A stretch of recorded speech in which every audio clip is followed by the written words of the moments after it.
اسهل طريقه للغش في الامتحان. محمد هات السؤال التالت والرابع. مش حالين حاجه يا اسطى، شكلنا هنسقط. يلا يا ولاد، فاضل 10 دقايق والامتحان يخلص. يا نهار ازرق، هنعمل ايه يا يوسف دلوقتي؟ هنشيل الماده. ما تقلقش، بص كده.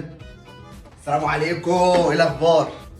انت يا ابني مش خلاص امتحان؟ روح يلا. لو خيروك تدخل الجنة أو تأخذ مليار دولار، إذا اخترت أن تدخل الجنة ضع لايك واشتراك واكتب في التعليقات اللهم ارزقنا الجنة. أما إذا اخترت أن تأخذ المليار دولار فلا تضع أي شيء.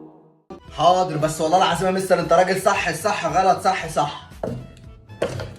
شكرا يا ابني، اتكل على الله. يلا الاربعه بتوع اختر. وعاوز اقول لك على 4 حاجات، انجز بسرعه عشان وقت الامتحان. الاولى ب، بحبك يا مستر حبيبي. الثانيه الف، احسن مستر في المدرسه. الثالثه د، دي ميلك فوق راسي. والرابعه ج، جزره وقطمها جحش. تمام خلصت، اتفضل امشي بقى. ماشي تمام، سلام يا مستر.